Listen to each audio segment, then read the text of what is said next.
नमस्कार मित्रों, आज़ाद क्लासेस बस्ती के इस यूट्यूब चैनल में आपका स्वागत है। और हम आपको सूचित करना चाहते हैं कि जो अभी कल एक एग्ज़ाम हुआ है, कंपटीशन एग्ज़ाम हुआ है हमारे यहाँ, ठीक है। तो एक ट्रस्ट के माध्यम से, कौशल किशोरी जन कल्याण ट्रस्ट के माध्यम से, तो उसमें कक्षा 5वीं का कुछ प्रश्न पत्र आया था। जो प्रश्न पत्र आया था तो हमने बच्चों से कहा था कि ये आपको यूट्यूब चैनल पर मिल जाएगा, ठीक है। आज़ाद क्लासेस बस्ती के इस यूट्यूब चैनल पर आपको क्या होगा, मिल जाएगा, ठीक है। तो हम क्या, जो हमारा जो प्रश्न पत्र है, हमारा जो क्वेश्चन पेपर है वो हमारे सामने है, ठीक है। हम इसको सॉल्व करते हैं। ये कक्षा 5वीं का पेपर था, ठीक है।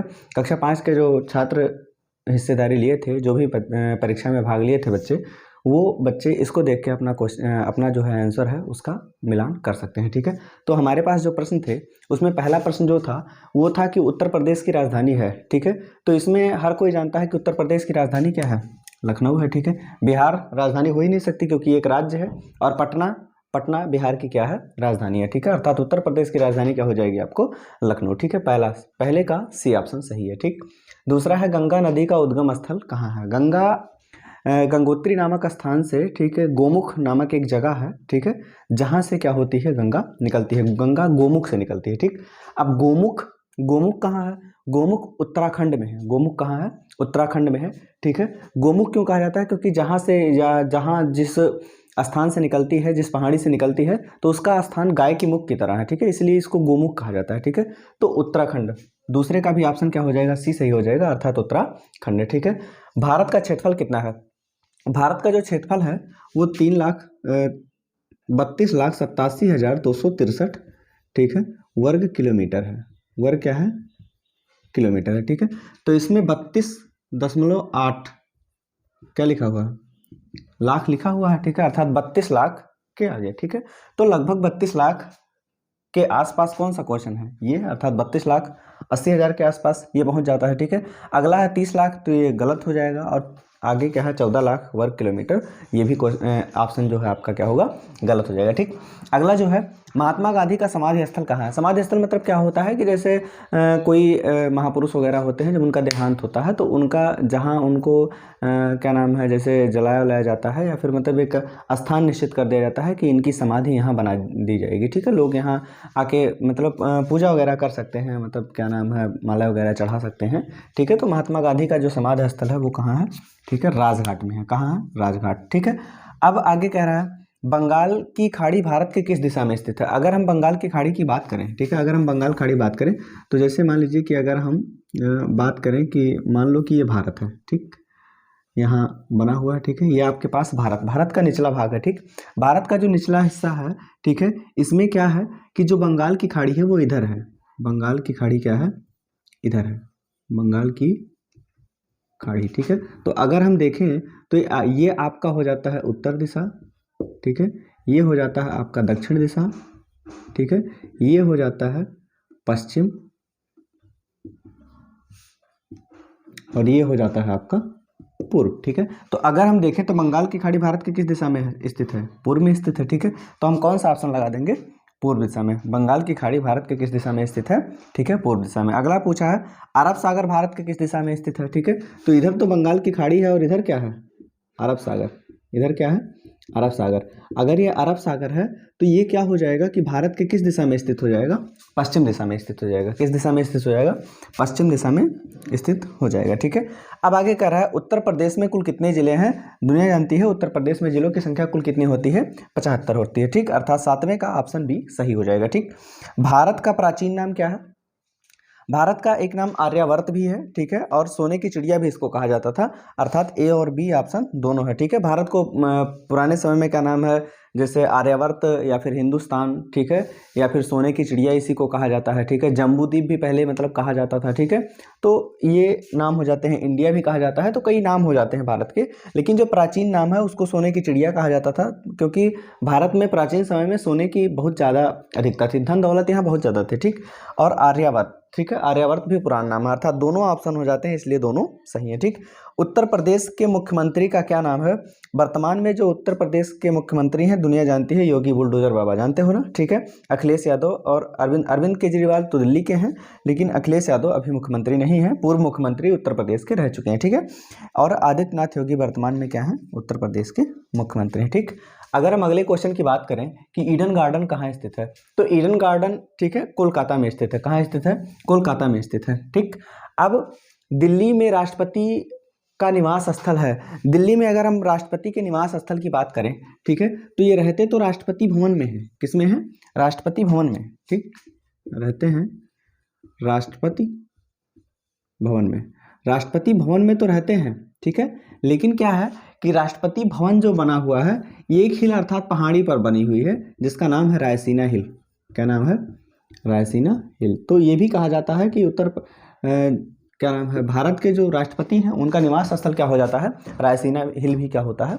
हो जाता है। ठीक, तो रायसीना हिल, जो भी क्वेश्चन आपका ऑप्शन होगा वो सही होगा। ठीक है, ऑप्शन सी सही है। इसमें कह रहा है सूखा रोग किस विटामिन की कमी से होता है? विटामिन ए की कमी से रतौंधी हो जाता है। विटामिन ए की कमी से क्या होगा? रतौंधी। ए, बी और के दिया गया है। ए की कमी से रतौंधी होता है, ठीक है, और बी की कमी से होता है बेरी बेरी। क्या होता है? Berry berry. और विटामिन अगला दिया है डी, और विटामिन डी की कमी से क्या होता है? सूखा रोग। विटामिन डी की कमी से क्या हो जाता है आपको? सूखा रोग। अर्थात पूछा है कि इसमें से सूखा रोग किस विटामिन की कमी से होता है, तो किस की कमी से हो जाएगा? विटामिन डी की कमी से हो जाएगा। अर्थात ऑप्शन सी आपका सही है। सर्वाधिक वर्षा वाला स्थान, सर्वाधिक वर्षा वाला जो स्थान है ये मासिनाम, मेघालय का एक स्थान है मासिनाम, जहाँ हो जाता है, ठीक है, होता है सब सर्वाधिक पूरे भारत में अगर हम देखें, ठीक है, तो सर्वाधिक वर्षा वाला स्थान क्या है? मासिन राम हो जाता है। अगर हम गोरखपुर के लद्दाख में तो बहुत कम बारिश होती है, और अगर हम गोरखपुर की बात करें तो गोरखपुर में उत्तर प्रदेश की अगर सापेक्ष देखा जाए, अर्थात उत्तर प्रदेश में हम देखें तो गोरखपुर में सबसे ज़्यादा होती है उत्तर प्रदेश में। लेकिन चूंकि भारत की बात कर रहा है या सर्वाधिक पूछ रहा है, तो गोरखपुर से भी ज़्यादा वर्षा कहाँ होती है? मासिन नाम में, जो भारत का है, क्या नाम है, मेघालय राज्य में है ये जगह। ठीक है, भूटान की राजधानी का क्या नाम है? भूटान की राजधानी भारत किसी देश की राजधानी हो ही नहीं सकती, क्योंकि भारत स्वयं एक देश है।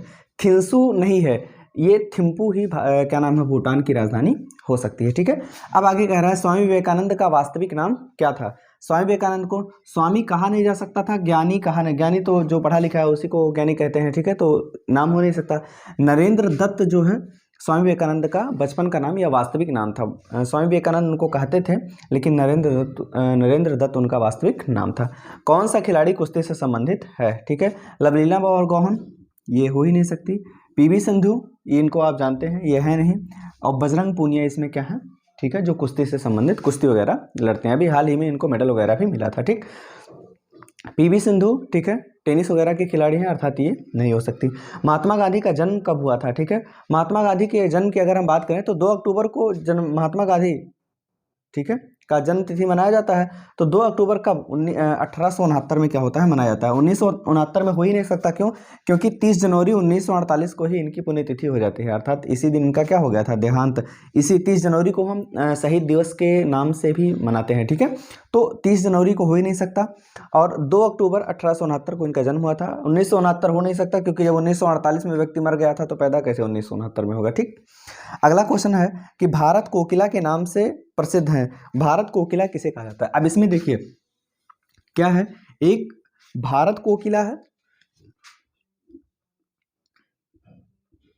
एक भारत कोकिला है, ठीक है, जो सरोजिनी नायडू जी हैं, सरोजिनी नायडू, ठीक है, और एक है सुर कोकिला। एक कौन है? सुर कोकिला। जो सुर कोकिला है, ठीक है, वो है आपकी लता मंगेशकर जी। क्या है? लता मंगेशकर। ठीक, तो सुर कोकिला कहा जाएगा, ठीक है, या कंठ कोकिला कहा जाएगा तो किसको कहा जाएगा? लता मंगेशकर को कहा जाएगा। और भारत की कोकिला कहा जाएगा तो सरोजिनी नायडू को कहा जाएगा। ठीक है, तो भारत कोकिला के नाम से कौन प्रसिद्ध है? इसमें सरोजिनी नायडू। लता मंगेशकर क्या है? लता मंगेशकर सुर कोकिला के नाम से या कंठ कोकिला के नाम से जानी जाती हैं। जलियांवाला बाग हत्याकांड कब हुआ था? इस पल को कौन भूल सकता है? ठीक है, पंजाब के अमृतसर में 13 अप्रैल 1919। ठीक है, जनरल डायर ने क्या किया था? अंधाधुंध गोलियां, किसानों, वहाँ एक मतलब सभा आयोजित की गई थी। ठीक है, इसमें कुछ क्रांतिकारी वगैरह थे जिनको क्या नाम है, जेल वगैरह भेज देने या फांसी देने की वजह से कुछ व्यक्ति या मतलब एक भीड़ इकट्ठा हुई थी जलियांवाला बाग नामक स्थान पे, अर्थात पंजाब के अमृतसर में, ठीक है। वहाँ जनरल डायर जो उस समय अंग्रेज था, ठीक है, वो पहुँचता है। अंग्रेज सेनापति वहाँ मतलब वहाँ के सेना अंग्रेज कमांडर था जो सेना वगैरह को देखता था, तो वो पहुँचता है और वहाँ बगैर कुछ पूछे जाचे ही जो वहाँ के निहत्थे लोग होते हैं उन पर अंधाधुंध गोलियाँ चलवा देता है, ठीक है। तो भारत के लिए एक काला दिन है, इसको कौन भूल सकता है, ठीक। आगे पूछा है कि भारत कब स्वतंत्र हुआ था, इसको किसी को बताने ही स्वतंत्रता दिवस कब मनाते हैं, 15 अगस्त को। तो ये आपका सही हो जाएगा 15 अगस्त, ठीक है। नेक्स्ट क्वेश्चन देखते हैं कि हमारे पास क्या है।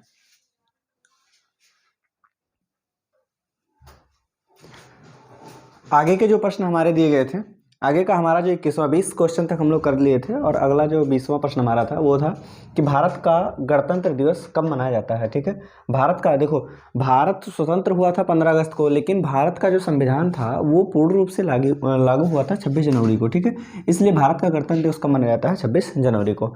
ऑप्शन ए सही हो जाएगा। तुम मुझे खून दो मैं तुम्हें आज़ादी दूंगा, ये किसका नारा है? ये नारा है सुभाष चंद्र बोस का। सुभाष चंद्र बोस ने ही भारत के स्वतंत्रता के दौरान, स्वतंत्रता से पहले नारा दिया था कि तुम मुझे खून दो मैं तुम्हें आज़ादी दूंगा। खून दो का मतलब क्या होता है कि आप बलिदान दो और आज़ादी तुम्हें अवश्य मिलेगी, ठीक है। अगला है सरदार पटेल का जन्म कब हुआ था? सरदार पटेल का जन्म हुआ था 31 अक्टूबर सन 1875 में, ठीक। और स्वतंत्रता के 3 साल बाद उनका क्या हुआ था? देहांत हुआ था, ठीक। राजीव गांधी हवाई अड्डा कहाँ स्थित है? ठीक है, ये आपका क्या है? हैदराबाद में, अर्थात ऑप्शन क्या है? ए सही है आपका। कह रहा है भारत की राजधानी का एक नाम बताइए। इसमें तो किसी को कुछ डिक्लेरेशन ही नहीं करना है। भारत की राजधानी का नाम क्या है? नई दिल्ली। 7532 में 5 का स्थानीय मान, अगर हम 7532 में बात करें, 5 का स्थानीय मान निकालना होगा, तब 5 और 5 के बाद कितनी संख्याएं हैं? 2 संख्याएं, तो 100 से क्या कर देंगे? गुणा, अर्थात क्या हो जाएगा? 500। अगर 3 संख्याएं होती तो 1000 से गुणा कर देते, अर्थात इसमें 3 जीरो होता, अर्थात ऑप्शन आपका क्या सही हो जाएगा? बी। इसमें से कौन सी संख्या 3 से विभाज्य, कौन सी ऐसी संख्या है जिससे 3 से भाग करने पर कट जाएगा, ठीक है। तो इसमें से केवल एक ही संख्या है 3222, जिसमें 3 से काट देने पर, अर्थात 3 से भाग देने पर, अर्थात 3 से ये क्या है? डिविजिबल है, ठीक। अगला जो है ये योग दिया गया था, जोड़ दिया गया था कि इन दोनों को जोड़ करना, ऐड करना था। ये लिखा है 6.999 और अगला दिया है 22.33 और अगला है 342.5। अब इनको ऐड करना है। देखो ऐड करने के लिए क्या है, जब पॉइंट वाले होते हैं अर्थात डेसिमल वाले जो नंबर्स होते हैं उनको ऐड करने के लिए क्या करते हैं? डेसिमल के नीचे ही डेसिमल होना चाहिए, आगे पीछे नहीं। बाकी संख्याएं आगे पीछे हो सकती हैं, कोई दिक्कत नहीं। अब इनको ऐड कर देंगे, ये हो जाएगा 9, ये हो जाएगा 2 और ये हो जाएगा 8, ये 1, ये 7, 3, 371,829 कहाँ है आप? ये आपका सही हो जाएगा, ठीक। अगला दिया है कि 63.5 में भाग करना है 10 से। अगर हम 10 से इसमें भाग करें, अगर हम 10 से इसमें भाग करेंगे, ठीक है, 10 से अगर हम भाग करें 63.5 में, तो 10 छक क्या हो जाएगा? 63। दशमलव के बाद वाला पॉइंट आप तभी उतार सकते हो जब यहाँ दशमलव बढ़ा दो। दशमलव हमने बढ़ाया 10, यहाँ क्या हो जाएगा? 30, क्या बचा? 5। दशमलव बढ़ा हुआ है, एक जीरो बढ़ा सकते हैं, 10 बच्चे क्या हो जाएगा आपका? 50। 10 5 50। अब यहाँ क्या हो जाएगा? 6.35 कहाँ है आपका? ऑप्शन बी सही हो जाएगा, ठीक। अगला है 120, 100, 94 और 98 और 88, इनका औसत निकालना है, एवरेज निकालना था इनका, ठीक है। तो एवरेज निकालने के लिए क्या करते हैं? नंबर्स को जोड़ देते हैं, नंबर्स को ऐड कर देते हैं, ठीक है। और नंबर्स को, ये है 94, 98, 94, 98 प्लस 88, इन सभी को ऐड कर देंगे। और कितने नंबर्स हैं? 1 2 3 4 5 नंबर है, 5 से क्या कर देते हैं? डिवाइड। इन सभी को ऐड करेंगे तो क्या हो जाएगा? 500। और 500 में अगर हम 5 से भाग करेंगे तो क्या आ जाएगा? 100 हो जाएगा, ठीक है। अर्थात इन सभी का एवरेज अर्थात औसत क्या हो जाएगा हमारे पास? ये मूलधन हमारे पास 3600, अर्थात प्रिंसिपल हमारे पास कितना है? 3600 है, ठीक। प्रिंसिपल हमारे पास कितना है? 3600 और ठीक, प्रिंसिपल हमारे पास 3600 है। और उसके बाद फिर कह रहा है कि 8% आपका ब्याज दर है, अर्थात इंटरेस्ट जो रेट है आपका 8% है। और 3 वर्ष के लिए साधारण ब्याज क्या होगा? हमको केवल सिंपल इंटरेस्ट निकालना था। तो साधारण ब्याज निकालने का आप लोग जानते हैं, या सिंपल इंटरेस्ट निकालने का फार्मूला जो होता है वो होता है, ठीक, मूलधन अर्थात प्रिंसिपल गुणे दर अर्थात इंटू रेट हो जाएगा, और गुणे समय अर्थात टाइम, और अपान क्या होता है? 100, ठीक है। मूलधन हमारे पास कितना है? मूलधन हमारे पास कितना है? 3600 और दर कितना है हमारे पास 8% है, ठीक है, अर्थात 8 और गुणे में आपके पास समय कितना है 3 वर्ष और बटे में क्या हो जाएगा 100, ठीक। अब अगर हम इनको देखें तो 2 जीरो से 2 जीरो कट जाएगा और मल्टीप्लाई करवाएंगे तो क्या आ जाएगा 864, इन सभी का मल्टीप्लाई करवाएंगे तो क्या होगा 864, अर्थात आपका सिंपल इंटरेस्ट क्या हो जाएगा यहाँ 864, ऑप्शन बी आपका सही है। अगला है 100 मीटर में कितने सेंटीमीटर होंगे, 1 मीटर बराबर कितना होता है 100 सेंटीमीटर, तो 100 मीटर में कितना हो जाएगा, गुणा कर देंगे ना, तो 100 का गुणा 100 में कर देंगे तो क्या हो जाएगा मेरे पास 10,000, अर्थात 10,000 सेंटीमीटर आपको क्या होगा ऑप्शन सही होगा, ऑप्शन सी आपका सही है। कह रहा है 4500 ग्राम में कितने किलोग्राम में होंगे, ठीक है, तो ग्राम को, ठीक है, 4500 ग्राम है, ठीक है, उसको किलोग्राम में बदलना है, 1000 ग्राम बराबर, ठीक है, 1000 ग्राम बराबर क्या होता है 1 किलोग्राम, ठीक है, 1000 ग्राम बराबर क्या होता है 1 किलोग्राम होता है। 4500 ग्राम कोई भी ग्राम में दिया गया हो, अगर उसको किलोग्राम में बदलना हो, किलोग्राम में अगर हमको बदलना हो तो हम क्या कर देते हैं उसमें 1000 से डिवाइड अर्थात भाग कर देते हैं, 1000 से भाग करेंगे तो आपको आ जाएगा 4.5, अर्थात 4.5 आपके पास जहाँ होगा वो ऑप्शन क्या होगा आपको सही। एक आयत की लंबाई अर्थात लेंथ आपका 5 मीटर है और ब्रीथ अर्थात चौड़ाई कितना दिया गया है 4 मीटर दिया है, इस आयत का परिमाप, ठीक है, पेरीमीटर हमको निकालना है, तो पेरीमीटर बराबर क्या होता है 2 गुणे लंबाई धन चौड़ाई, अर्थात 2 इंटू लेंथ प्लस ब्रीथ, ठीक है। अब 2 इंटू लेंथ कितना है 5 और ब्रीथ कितना है 4, ऐड करेंगे 9 हो जाएगा, 9 टू जा 18, अर्थात 18 मीटर जो होगा ऑप्शन वो सही हो जाएगा। इसमें से कौन सा कोण समकोण होगा, समकोण मतलब 90 डिग्री, आप जानते हो समकोण 90 डिग्री को ही समकोण या राइट एंगल कहा जाता है। एक वर्ग की भुजा 100 मीटर है, इसका क्षेत्रफल क्या होगा, ठीक है, वर्ग अर्थात जो स्क्वायर दिया है इसकी भुजा कितनी दी गई है, अर्थात इसका एक साइड दिया गया है 10 मीटर, ठीक है। अगर हमको क्षेत्रफल निकालना होगा तो क्षेत्रफल बराबर क्या होगा 100 का स्क्वायर, 100 का स्क्वायर मतलब 100 इंटू 10 का square, 10 into 10 is equal to क्या हो जाएगा आपको 100, अर्थात ऑप्शन क्या सही होगा आपका 100 मीटर स्क्वायर, ठीक। आगे कह रहा है एक कलम की कीमत 5 रुपये, तो 15 कलमों की कीमत, आप एक पेन खरीद के लाते हो 5 रुपये का हो जाता है, तो ऐसे ही 15 पेन खरीद के लाने के लिए क्या करेंगे हम मल्टीप्लाई करवा देंगे ना, क्या हो जाएगा 75, जहाँ होगा आपका ऑप्शन 75 सही हो जाएगा। आगे है कि राम के पास 3120 रुपये हैं, उसके दोस्त के पास 2120 रुपये हैं, तो दोनों के पास कुल कितने रुपए हैं, दोनों को मिला लेंगे, ऐड कर लेंगे 3120 और 2120 जोड़ेंगे तो ये हो जाएगा 5240, 5240 जहाँ होगा आपका ऑप्शन सही है। संज्ञा के कितने भेद होते हैं, ठीक है, नाउन पार्ट ऑफ नाउन कितने होते हैं 5 होते हैं, ठीक। पुरुष जाति का बोध कराने वाले शब्द क्या कहलाते हैं, पुल्लिंग कहलाते हैं। स्त्री जाति का बोध करवाएंगे तो स्त्रीलिंग हो जाएंगे, ठीक है, और क्या नाम है उभयलिंग अलग होता है, जो पुरुष ना तो स्त्री, अर्थात कोई पता ही नहीं चलता है कि पुरुष जाति का बोध करा रहे हैं या स्त्री जाति का बोध करा रहे हैं। आगे कह रहा है धर्म का विलोम क्या होगा, धर्म का विलोम क्या होगा, धर्म का जो विलोम होता है वो क्या होता है अधर्म होता है। वर्ष में एक बार होने वाले को हम कहते हैं वार्षिक, अगर आधे वर्ष में होगा तो अर्धवार्षिक कहा जाएगा। आगे है इसमें से शुद्ध शब्द कौन सा होगा, कृपया ये गलत शब्द है, चढ़ना नहीं चढ़ना होता है, और आगे क्या है दृश्य, दृश्य का मतलब होता है दिखावट या कोई चीज़ अच्छी जो आपको दिख रही हो, ठीक। आगे कह रहा है Rita is very good girl, find the adverb, adverb का मतलब होता है कि जो किसी वर्ब या एडजेक्टिव की क्या बताए क्वालिफाई करे उसको, ठीक है, उसकी क्वालिटी को बताए अर्थात उसके गुणों को बताए, तो इसमें से क्या होगा गुड गर्ल, नाउन या प्रोनाउन की क्वालिटी कोई बताता है तो एडजेक्टिव हो जाता है, और एडजेक्टिव की क्वालिटी कोई बताता है तो कौन हो जाता है एडवर्ब हो जाता है, अर्थात वेरी इसमें क्या है एडवर्ब है, ऑप्शन ए आपका सही हो जाएगा, ठीक। फाइंड द मिसस्पेल्ट वर्ड, देखिए इसमें इस क्वेश्चन में थोड़ा सा प्रॉब्लम ये है कि मिस स्पेल्ट कहा था और इसमें से 2 ऐसे ऑप्शन है जो मिस स्पेल्ट हो गए थे, एक ये ऑप्शन है और एक ये ऑप्शन, इसका स्पेलिंग सही है तो यहाँ करेक्टली स्पेल्ड होना था, तो इसमें क्वेश्चन में दिक्कत है। अगर ये क्वेश्चन में दिक्कत है तो इस क्वेश्चन का जो आंसर है चाहे जो आप लगाए होंगे, ठीक है, उसको या तो गलत ही मान लिया जाएगा या तो सही, या तो उसका नंबर सभी को दे दिया जाएगा या तो उसका नंबर सभी का कट जाएगा, ठीक है, क्योंकि क्वेश्चन ये गलत है। आगे है the plural form of life is, देखो कोई भी वर्ड हो, ठीक है, जिसमें एफ ई लास्ट में आ जाए एफ आ जाए, ठीक है, उनका जब प्लूरल हम बनाने लगते हैं तो एफ हट जाता है। जैसे मान लो कि अगर हम कहें बॉय, बॉय का प्लूरल क्या हो जाएगा बॉयज हो जाएगा, अगर हम कैट कहें तो कैट का प्लूरल क्या हो जाएगा कैट्स हो जाएगा। लेकिन अगर हम यहाँ लाइफ की बात करेंगे, लाइफ, लाइफ का क्या हो जाएगा, LI, ठीक है, और एफ ही बदल जाएगा, VES हो जाएगा। ऐसे ही वाइफ का अगर हम निकालेंगे, वाइफ क्या हो जाएगा, WIVES, अर्थात क्या हो जाएगा, वाइफ्स, ठीक है। तो यहाँ इस तरीके से आपको हो जाएगा LIVES, लाइफ्स, ठीक है। अगला का है third form of do is, do का third form, do, did, done, third form क्या होता है, डन। अगला कह रहा है फाइंड द प्रीपोजिशन, ठीक है। प्री का मतलब पहले, पोजीशन का मतलब पोजीशन ले ले किसके, नाउन या प्रोनाउन के। तो इसमें क्या होता है, नाउन डल ही है, इसके पहले पोजीशन किसने लिया है, टू ने, अर्थात यहाँ प्रीपोजिशन आपको क्या हो जाएगा, टू, ऑप्शन बी आपका सही है। अगला कह रहा है आई हैड गॉन होम, ठीक है, ये आपके टेंस से आया था, ठीक है, ट्रांसलेशन से, और आई हैड गॉन, ठीक है, अगर बिफोर या आफ्टर आता है तो बिफोर आता है, तो जो लास्ट वाला सेंटेंस होता है वो पास्ट इंडिफिनिट में हो जाता है, यहाँ क्या ऑप्शन हो जाएगा, यू केम, ठीक है।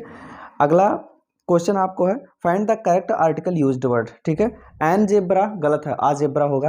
एन यूनिवर्सिटी, देखिए वावेल तो हम लेते हैं लेकिन हिंदी वाला वावेल लेते हैं, ये इंग्लिश के वावेल से स्टार्ट है ना, अर्थात ये गलत हो जाएगा, ठीक है। इंग्लिश के वावेल से तो स्टार्ट है लेकिन हिंदी का, अगर हमको यूनिवर्सिटी हिंदी में लिखना हो तो ऐसे लिखेंगे, यूनिवर्सिटी, यूनिवर्सिटी, ठीक है, या से स्टार्ट है, या कोई स्वर नहीं है हिंदी में। लेकिन अगर हम हॉनेस्ट की बात करें तो हॉनेस्ट नहीं लिखा जाता है, ऑनेस्ट लिखा जाता है। क्या लिखते हैं, ऑनेस्ट लिखते हैं। अगर हम लोग ऑनेस्ट लिखते हैं तो ऑनेस्ट आ हिंदी का स्वर है, अर्थात इसके पहले हम क्या लगाएंगे, एन लगाएंगे, अर्थात ये ऑप्शन इसमें क्या होगा आपका सही हो जाएगा, ठीक है। तो ये थे आपके प्रश्नों के उत्तर, आप यहाँ से मिला सकते हैं, और सही तरीके से अगर आप मिलाएंगे तो एक प्रश्न के लिए 2 अंक निर्धारित हैं। अगर आपका 10% सही जाता है तो आपको 20 नंबर, अगर आपका मान लो कि 28% सही जाता है तो आपको 28 दूना 56 नंबर मिलेंगे, ठीक है। तो यहाँ से, ठीक है, और जो क्वेश्चन गलत है इसमें या तो सभी को कॉमन नंबर दे दिया जाएगा या तो सभी का कॉमन नंबर काट दिया जाएगा, ठीक है, ऐसा इसमें किया जाएगा, ठीक है। तो ये था कक्षा 5वीं का साल, ठीक है। अगली कक्षा के छात्र अर्थात 6वीं कक्षा के छात्र जो भी हैं वो इंतजार करें, अगले वीडियो में उनको मिल जाएगा, ठीक है। धन्यवाद।